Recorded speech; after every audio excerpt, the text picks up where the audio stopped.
Agora nós conhecemos o mapa, conhecemos o passado, chegamos no nosso tempo. Deus reconstruiu a terra e vamos entrar na primeira dispensação, chamada dispensação da inocência. Antes, eu gostaria que você desse uma olhada na sua apostila. Nós temos aí a definição de dispensação. É um período em que o homem é provado com respeito à sua obediência a alguma revelação específica da parte de Deus. Então, juntamente com as dispensações, verifica-se a presença das grandes alianças ou pacto entre Deus e os homens. Olhe para mim aqui um pouquinho agora. Nosso assunto é dispensações e festas. O que é dispensação? Temos aqui uma inocência, outra consciência, outra governo humano, outra patriarcal, outra lei, outra igreja ou graça e outra chamada milênio. Toda a revelação de Deus na Bíblia, dada à humanidade como um todo, se encontram em 7 dispensações.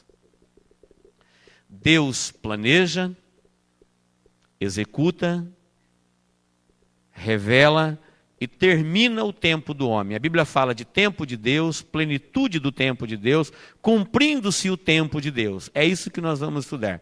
Então, dispensação é um período em que Deus se revela ao homem, cobra um comportamento dele quanto à revelação que ele mesmo deu, e no final da dispensação, se o homem atentou para a sua revelação e obedeceu, ele é salvo. Se ele ignorou e desobedeceu, sem misericórdia, ele é condenado. Em cada uma dessas, nós vamos encontrar Deus fazendo um novo pacto, tendo um início, uma revelação e tendo um final.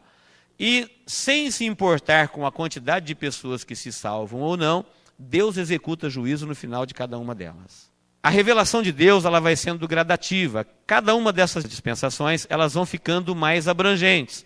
Em consequência, os seus juízos ficam mais severos. Então, dispensação é um período em que Deus se revela e ele cobra da humanidade que ele está se revelando um comportamento em relação à sua revelação. As festas também 7, não quer dizer festa no sentido em que nós conhecemos, mas sim celebrações, memoriais. Tinha alegria, tinha música, tinha dança, mas são revelações de Deus, não mais ao mundo, mas ao seu povo, a igreja. Então a festa nós vamos estudar ela no seu sentido histórico, profético e pessoal. Cada uma dessas festas nós vamos entender por que Deus as deu como uma revelação específica para o seu povo. Amém, queridos? Repita comigo, sentido histórico, sentido profético e sentido pessoal. É o que nós vamos ver nas festas. Ou seja, ela tem um fundamento na história, ela está apontando para um cumprimento profético que pode ser nos nossos dias, ou mais para frente um pouquinho.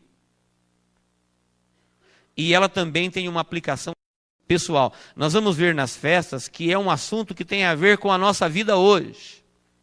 Em 2004, 2005, 2003, que elas são atuais. O seu cumprimento profético está se relacionando com o comportamento das pessoas nas nações nos dias de hoje. Porque, afinal, Deus está ainda executando o seu plano na terra. Amém, queridos?